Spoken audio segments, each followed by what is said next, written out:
So with all that in order, I'd like to welcome our very first speaker to the stage.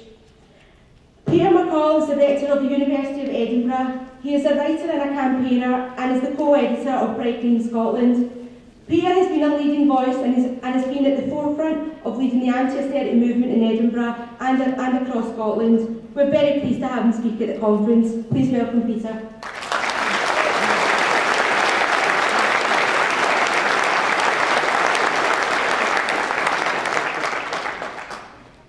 Thank you, and good morning. I'm delighted to be able to speak here, and I'd like to echo Suki's comments about what an excellent lineup we have.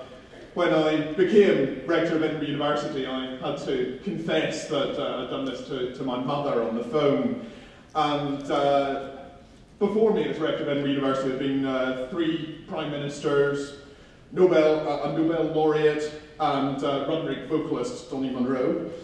My mother asked me what a rector was. I sent her the list of former rectors, and she said, "That's a very impressive list of people, and you." I feel a little bit like that being on this lineup and on this panel. I'm absolutely delighted to be here with Jean Urquhart, whose brave and entirely right stand against the SNP changing their position on NATO is one that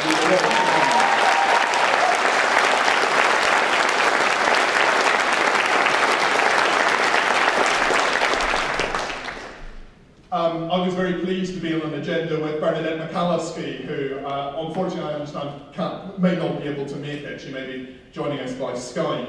Bernadette led the Northern Ireland Civil Rights Association, led the movement, the mass movement for civil rights in Northern Ireland, something we need to learn from, something we need to approach today. I'm absolutely delighted that Sarita will be on the panel later on. Sarita, who have built a mass movement that acts within Parliament and out with Parliament, together to fight fascism and to fight the neoliberal attack on Greece. I'm delighted to be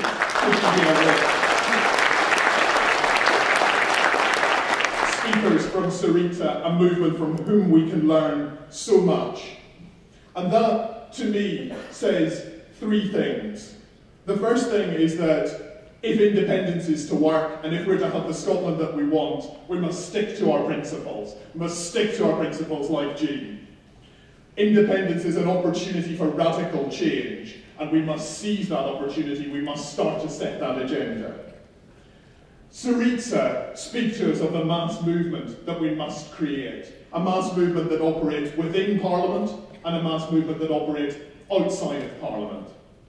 And I was delighted to see the protesters making a stand about Israel's actions in Gaza yesterday, or the day before, on the roof of Parliament. We need to see more of that action.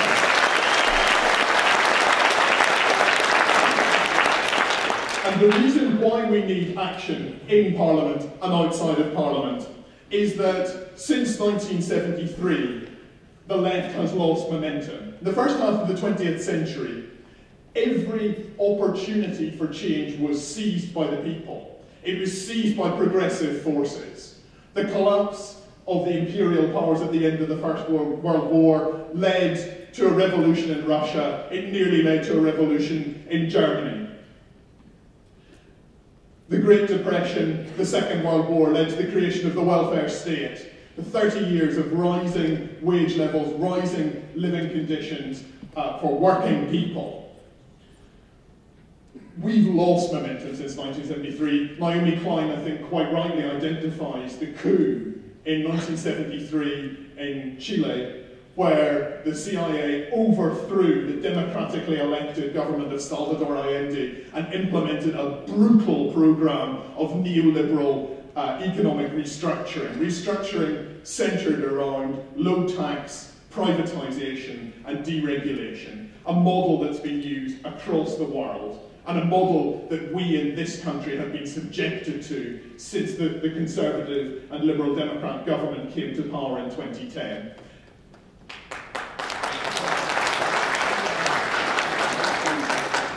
This crisis offers us the opportunity to seize back that momentum. We are, I believe, close to a revolutionary moment. I think particularly in Greece we are close to a revolutionary moment, and I look forward to hearing from our Syriza comrades about how they are aiming to seize that moment. I believe that if we continue with austerity, if our government in this country continues with austerity, and it looks like whoever wins the next Westminster election, austerity will continue, I believe we will move closer to that revolutionary moment. This is our chance to build a mass movement, to fight for independence, to fight for our right to take decisions over our economy, over our society, and over our lives. And as they said in the South African liberation movement, a liberation movement that was a genuine mass movement, their slogan was, "Power is ours." I firmly believe that. I believe today is where we start to build the movement that will allow us to seize power. You are at the vanguard of that movement, you're at the forefront of that movement, and I hope that after today we'll be able to go away and build on that, to build for independence, to build for a better society, and to build against neoliberalism, against fascism, and for a better future. Thank you.